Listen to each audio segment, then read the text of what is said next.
All right, so I got myself a frameless auto darkening mirror, auto dim, excuse me. But the main reason why I got it because I wanted the HomeLink, basically the garage door opener. Instead of having the remote garage door opener, you can have you have it under your mirror. So this is, obviously you can see the model number here and everything. So this is the Gentech 8. That's the series 8. I guess V5. That's version 5, I suppose. So this one's a frameless one. So let's actually look at it.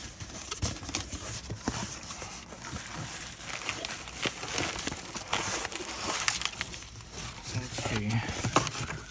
Basically, just got the manual, whatever here, manual and instructions. Whoops.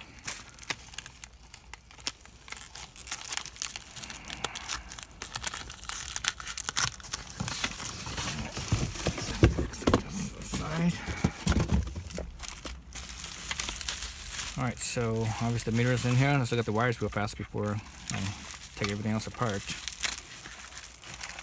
So here's the wiring harness.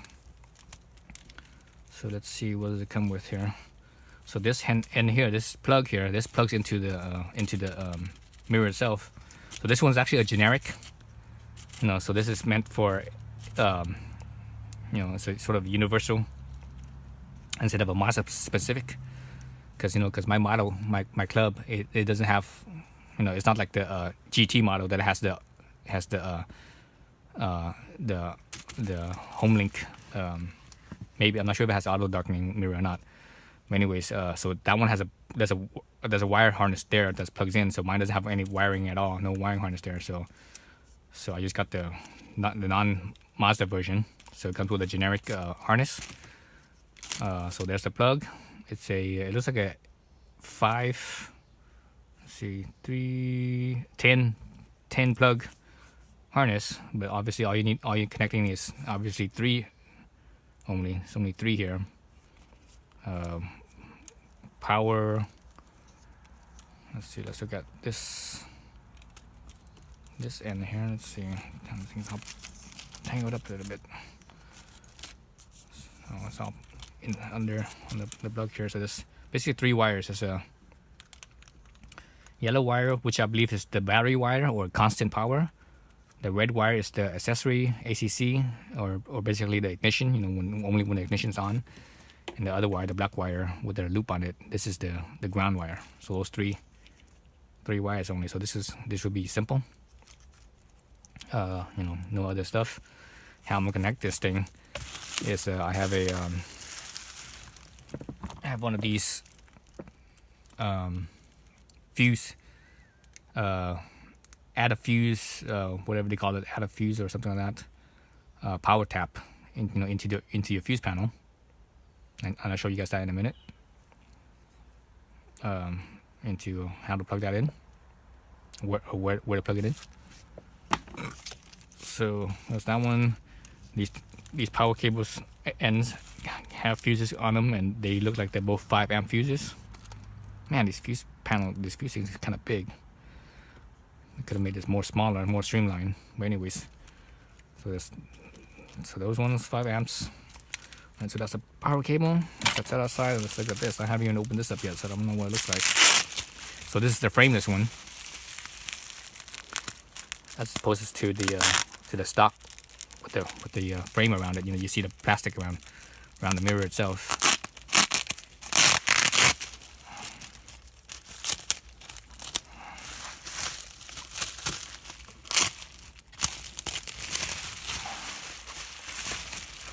Let's see what this looks like. Oops.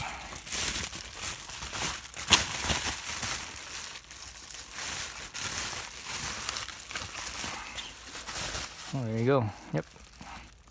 So it's pretty much frameless. You see like a little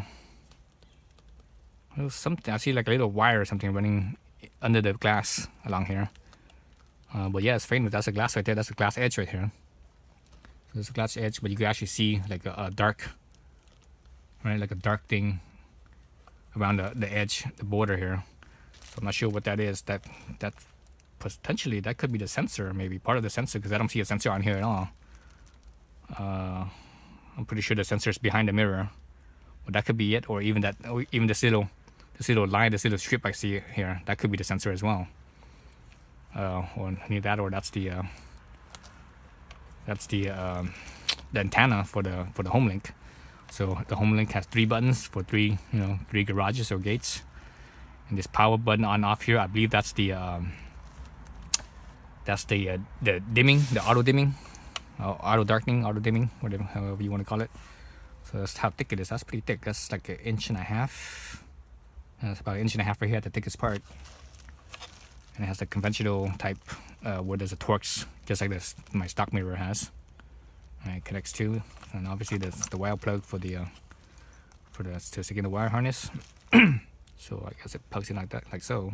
Oh, here's the sensor. I see it. I have to set this at an angle, then I can actually see the sensor. So the sensor is actually right here, right underneath the mirror, right in the little spot right there. Let's see what else is on here. I believe this model, all it has is the auto dimming and the HomeLink. There's no compass. I don't want a compass on there. That's just too much, I think. So I'm setting this on an angle so you can see if I can see anything else underneath. And that's all I see. Oh, I see something, some more etching on this side right here. Down arrow, up arrow, and a little dot right there. So I think that's also something else. Maybe once the thing plugs in and turns on, you can see whatever light up. So anyways, so let's look at that versus the original mirror. So there's the original mirror. Let's orient these to the correct direction. So that's the correct direction right there, like that. So the original mirror versus the new mirror. So the new mirror is a little bit longer. It sticks out like, oh, I don't know, maybe 5 millimeters on each side, approximately 5 millimeters more on each side. It's slightly taller because of the frame or frameless. Let me put this right against each other. Actually, the stock mirror is actually a little bit taller. The frame sticks out a little bit more, like maybe 2 or so millimeters, 2 or 3 millimeters. But looking at like this, because the new one is frameless, it looks like it's taller. But the stock one's actually a little bit taller. So there you go. Okay, so let's stick this up and see how they look up here. Let's see. Just real quickly. Here's the stock one. Like so. Alright, let me recenter this a little bit. Here's the stock one, like so. And the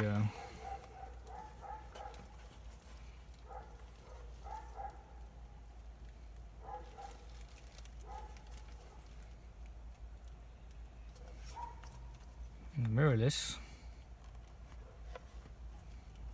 Oh, excuse me, not the mirrorless. The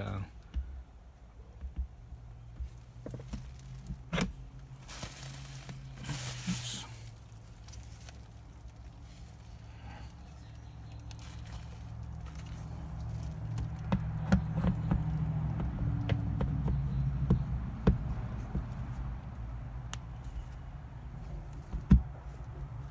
So to that.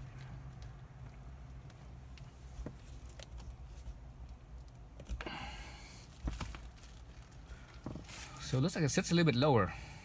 Seems like. Yeah, it seems like it sits a little bit lower, just a little bit. Looks a little bit lower to me. Yeah, it looks like it sits a little bit lower. Actually, I haven't. Let me angle it properly. So I can see a little better. Ooh, it's hitting my dash cam, dang it. Now I have to move my dash cam. Shit, I should have fitted this first before I stuck the dash cam on. God damn it. Okay, I have to move my dash cam. Anyways. Like so. Alright.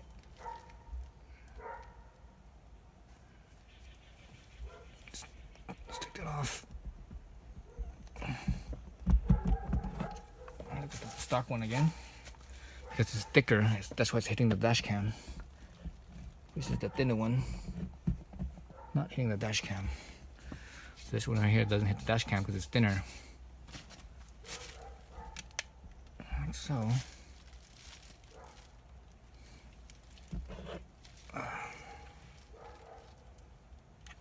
Okay, so anyways, those are the two. Those are the two. One versus the other.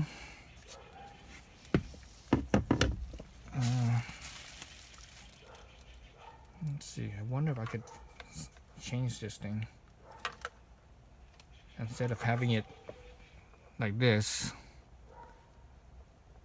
I could have it like you flip it upside down like that. I don't know if that makes a difference. I know I can't flip it upside down because of the wire. Well, actually, you know what? I can't flip it upside down. Let's try that.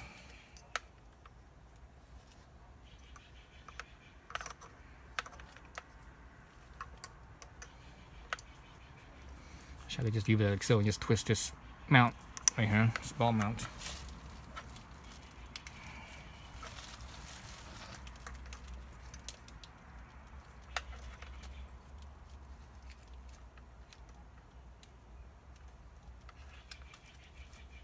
Okay, so I just spun it around like so. So this how it's like this, the shape, if you look at the shape, that's how the stock is. The stock mirror is shaped like that. See how the bottom is wider? So I could do that. I mean, that doesn't bother me. That means the sensor's down here on the bottom. Let's see if that appears to my dash cam or not.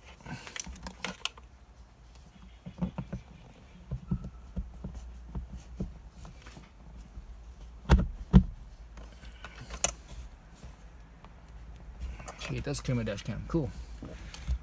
So I'm gonna leave it like, oh, actually, no, it doesn't. Nope, doesn't clear my dash cam. Same thing, still hits the dash cam. Okay, I have to move my dash cam then. Oh well. It's kind of weird too with the buttons up there. Well, actually, no, that's not so bad. It's harder to see, but people that don't know it's there don't know that it has the garage door openers here, so that might be a good thing. I might do that instead of the other way around. But anyways, so you can see the new frameless mirror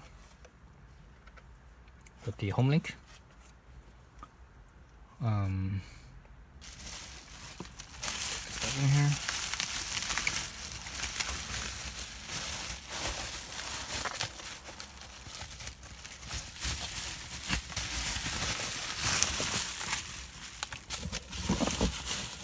Okay.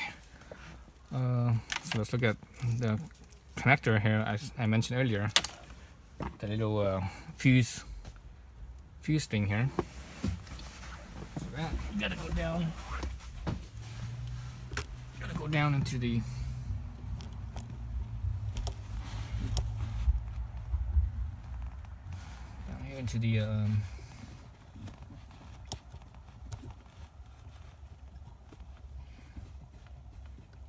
to where the fuse panel is. So there's my fuse panel right here. I took off the cover, and if you don't have to take off the cover, you could check out my other video on taking off all the dash. I'm not sure if it's part 1, 2, 3, or 4, but one of those. When I take off this cover here, it's only I think it was only one screw, maybe 2. I forget. I think it was only one. It's the rivet, plastic rivet, push rivet. So anyway, so back to this thing here. This plug a fuse or connect a fuse,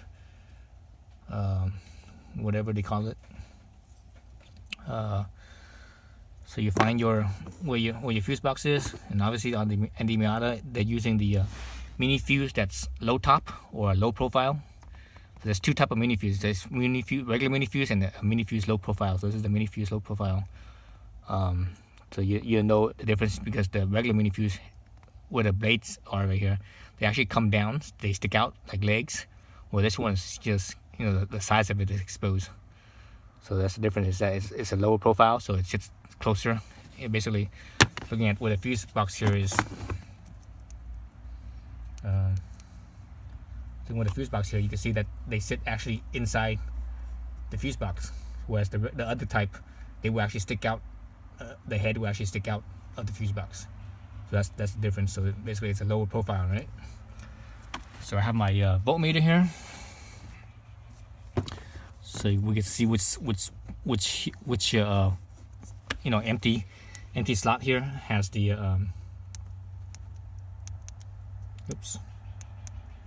which empty slot has power. So I already know which one has it because I already tested it earlier. Let's do it for the camera so you guys can see. So put your, right now ignition is off. This up here there's nothing here. It's because it's all empty, so there's no wires, nothing coming from the back, so I know there's nothing there. Whereas these two slots here where this fuse is, there is power in them. So there's two slot over here, two slot over here, and two slot over here.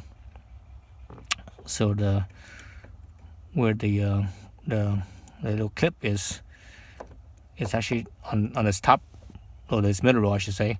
The power point is on the bar, the power bar is on the bottom, while this bottom row, the power bar is on the top. So let's try the bottom bar first. So there's power, you see 1320. Right now the key is off, ignition is off, 1320, there's power there. This side there's power there as well. Power there as well. These two have no power. Alright, so let's turn on the ignition real fast. So there's one push of the button. So that's power. And there's power at those two that didn't have power earlier. So there we go. So these two right here are the accessory or ignition power, and these other two are constant power, always having power, no matter what, no matter if the keys are on or not. So that's where you're gonna plug your little fuse thingamabob in here. So you just basically plug it in like so. You know, find which spot you want to use and plug it in like so. That's it.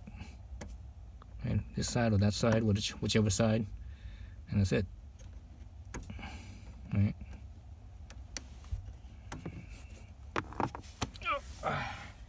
So obviously you're gonna crimp the wire end, the bare wire end into this here. And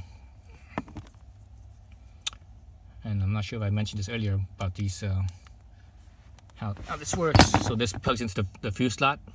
This first slot here where it's empty, that fuse slot will be where you plug in the original fuse from the fuse panel.